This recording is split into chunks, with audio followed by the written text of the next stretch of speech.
Քաղաքացիական պայմանագիր կուսակցություն Սարիկ Մինասյան Սարի պես Գյումրու թիկունքին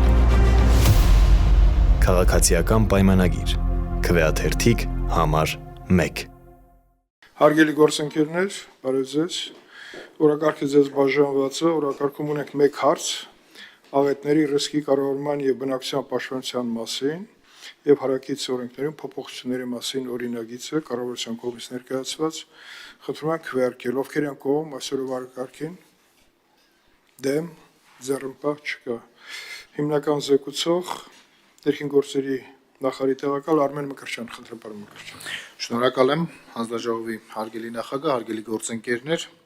քննարկման է ներկայացվում աղետների ռիսկի կառավարման եւ բնակչության պաշտպանության մասին եւ վարչական իրավախախտումների վերաբերյալ Հայաստանի Հանրապետության օրենսգրքում լրացումներ կատարելու մասին օրենքների նախագծերը։ Հարկ է նշել, որ արտակարգ իրավիճակներում բնակչության պաշտպանության գործող օրենքն ընդունվել է դեռևս 1998 թվականին եւ ըստ էության չի համապատասխանում թե ներկայիս կառավարման համակարգին, թե միջազգային պահանջներին եւ ստանդարտներին։ Բացի այդ, արտակարգ իրավիճակներում բնակչության պաշտպանության համակարգի գրեթե բոլոր մակարդակներում առկա աղետների ռիսկի գիտակցման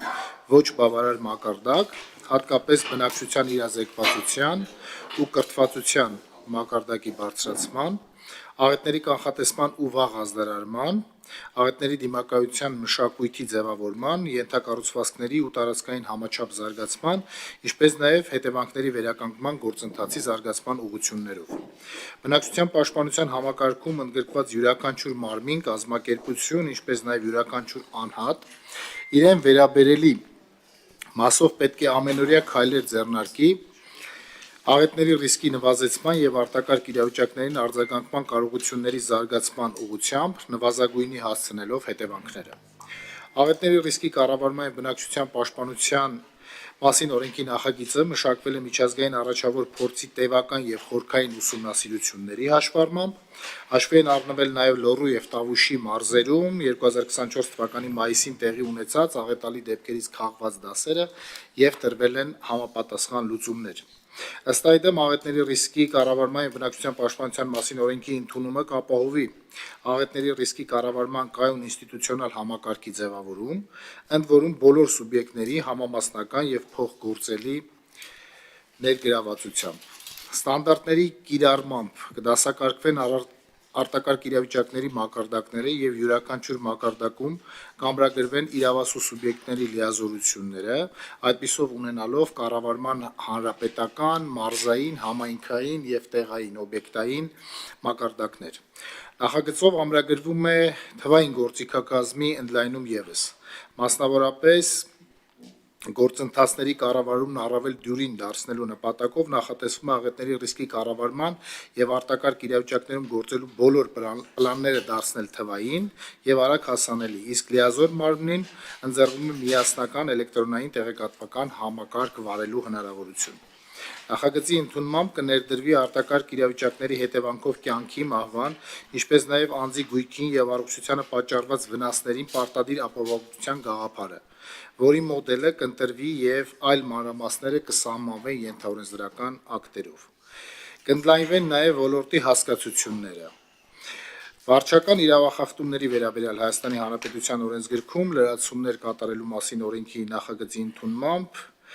կերաշխավորվի աղետների ռիսկի կառավարման եւ բնակչության պաշտպանության ոլորտը կանոնակարգող օրենսդրության պահանջների պատշաճ պահպանումը, դրանք խախտելու համար սահմանելով համապատասխան պատասխանատվություն։ Հիմնական բովանդակային իմաստով սա է, պարոն Քոչարյան, կխնդրեմ հավանություն տալ, կողմ քվեարկել եւ հնարավորության դեպքում անհետաձգելի կարգով քննարկել լիագումար նիստում։ Շատ լավ։ Հիմա հարցերի միջոցով կճշտենք, որտեղ մենք աշխատանքային փուլերել ենք անցել եւ կարծում եմ, որ հիմա հարցերի համար հերթագրում Գեղամանուկյան։ Պարոն Մկրտչյան, ապահովագրության հետ կապված ուղղակի մի քիչ ավելի կբացեք փակագծերը պարտադիր ապահովագրությունը ոնց է նախատեսում։ Եվ երկրորդը, նայեք, ավանդաբար Հայաստան խմբակցությունը դեմակվարկում է 24 ժամյա ռեժիմով հրատապասը անհետաձգել է, հա։ Շնորհակալություն, պարոն Մանուկյան, հարցի համար։ Ըստ էության օրենքում մենք ամրագրում ենք, որ պարտադիր ապահովագրության ինստիտուտը եւ գործիքակազմը պետք է գործի, բայց դրանք պետք է սահմանվեն կառավարության կողմից,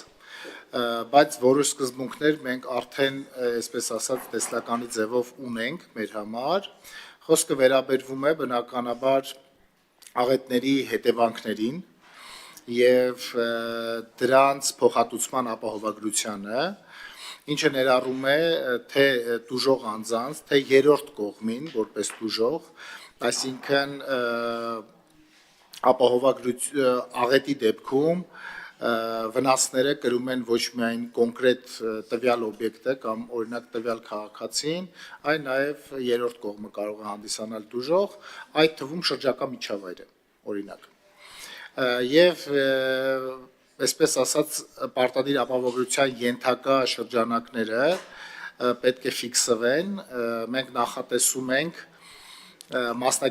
մասնագիտական ապահովագրություններ դնել, այսինքն այն բոլոր մասնագետները, որոնք պատասխանատու են լինելու, օրինակ արտադրական վտանգավոր օբյեկտի համար, վերջիններս պետք է իրենց մասնագիտական ապահովագրությունը ունենան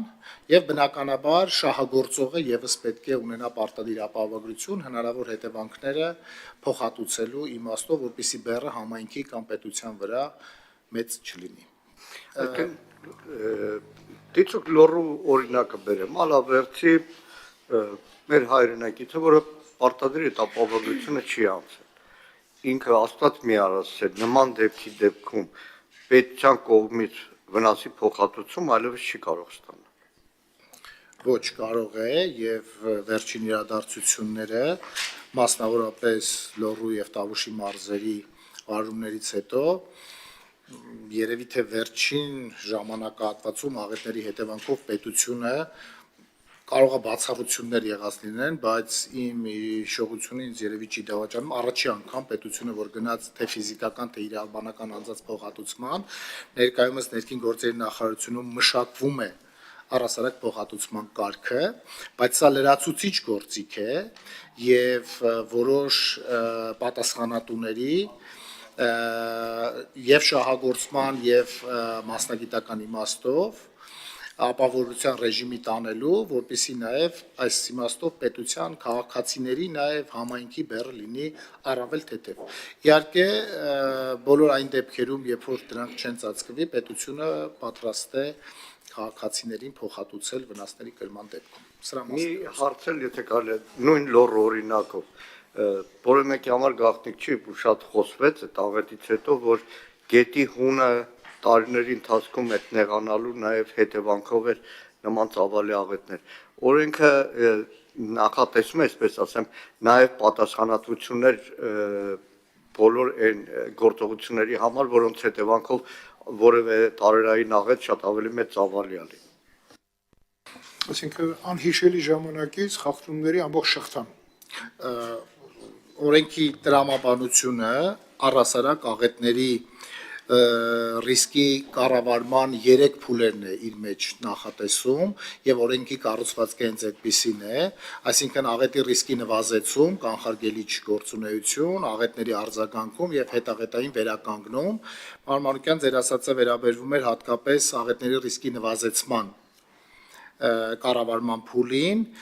եւ այո, օրենքը նախատեսում է, ոչ միայն նախատեսում է, այլ նաեւ հստակ պետական մարմինների համայնքի, ինչպես նաև քաղաքացու որոշակի պարտադիր լիազորություններ է ֆիքսում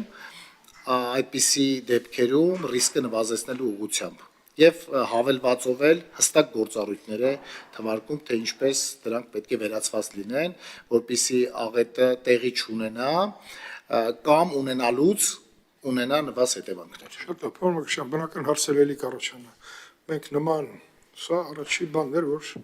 հետևանքները բերեցին նրան, որ տեսանք, որ խախտումները բերեցին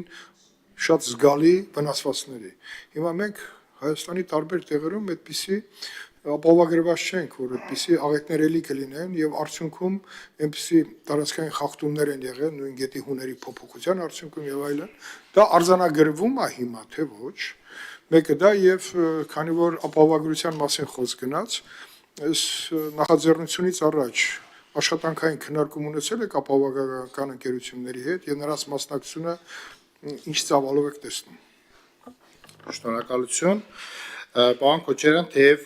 օրենքը դեռևս ընդունված չի, բայց ընդունված եւ հաստատված աղետների ռիսկի կառավարման ռազմավարությունը եւ գործողությունների պլանը մտել է ուժի մեջ եւ այդ տրամաբանությունը արդեն իսկ կիրառվում է, օրենքը մեզ կտա իրավական հենք այս առումով եւ բազմաթիվ ենթահորինսդրական ակտեր կընդունենք, ներկայումս կառավարությունը մշակվում է աղետների ռիսկի նվազեցման ուղղությամբ հանրապետական պլան, որի մեջ հաշվառվում են այն վտանգավոր կետերը, որոնք որ կան, սահմանվում են դրանց ուղղությամբ գործառույթներ ունեցող եւ գործունեություն ծավալող պետական մարմինները եւ նաեւ հաշվարկվում է այն ֆինանսական ծախսը, որը անհրաժեշտ է այս առաջնահերթ աղետների ռիսկը չեզոքացնելու կամ մեղմացնելու ուղղությամբ, ինչպես նաեւ դրանց բյուջետավորման աշխատանքները։ Մենք հաջորդ հարցին անդրադառնալով ապահովագրական ընկերությունների հետ դեռևս չենք հասցրել քննարկումներ անել, բայց մինչև այս նորմը օրենքով սահմանելը նախագծում մենք քննարկումներ ենք ունեցել կենտրոնական բանկի ղեկավարության եւ համապատասխան ծառայությունների հետ եւ ըստ էության թե նորմը եւ հետագա աշխատանքները շարունակելու ենք իրենց հետ, այդ թվում արդեն նաեւ ապահովագրական ընկերությունների մասնակցությամբ շարունակել։ Շնորհակալություն, դա ուզում լսել։ Հարգելի գործընկերներ, կներեք, պարոն Խաչատրյան, հարցերը ավարտվեցին։ Հիմնական զեկուցողին հարակից զեկուցումով Վահագ Ալեքսանյանը պետք է լիներ, բայց ես կխնդրեմ պարոն Խաչատրյան, փոխարինեք մեր ընկերոջը։ Շնորհակալություն ներկայացված նախագծով հիմքեր է ստեղծում աղետների ռիսկերի կառավարման եւ բնակչության պաշտպանության ոլորտում օրենսդրության նաեւ հետագա զարգացման համար։ Պետք է հիշենք, որ օրենսդրությունը ընդունված է եղել դեռևս 1998 թվականին եւ ընդունված օրենսդրությունը չէր համապատասխանում այսօրվա պահանջներին եւ այս մի շարք հարաբերություններ այստեղ կարգավորվում են, փուլավորվում են եւ ելնելով այս հանգամանքից խնդրում կողմ քվեարկել նախագծին։ Հարցեր հարակից զեկուցողին։ Հարցեր չկա, հերթագրում ելույթների համար։ Ելույթներ չկան։ Եզրափակիչ չկա։ Պարոն Մկրտչյան, ես կուզեի եզրափակիչում այնուամենայնիվ մեզ մի անգամ էլ մեզ համար հնչեցնեք այս օրենքի դրական եզրակացություն ստանալու պարագայում մենք ինչ ենք ունենում կառավարման տեսանկյունից եւ այդ կառավարման գործընթացը տեսանելի երբ կարող է եւ շոշափելի երբ կարող ենք զգալ։ Այդ մասին խոսեք ու ասենք վերջ։ Շնորհակալություն, պարոն Քոչարյան, ըստ էության նախագիծը աղետների ռիսկի հենց կառավարմանն է մեծամասն վերաբերվում եւ առանցքում դա է դրված։ Մենք նախ օրենքի տրամաբանությունը բերում ենք միջազգայինորեն ընդունված կառավարման 3 փուլերին, համապատասխանեցնելով այդ 3 փուլերին, նվազեցում, արձագանքում եւ հետագետային վերականգնում եւ ինչը շատ կարեւոր է, մենք ֆիքսում ենք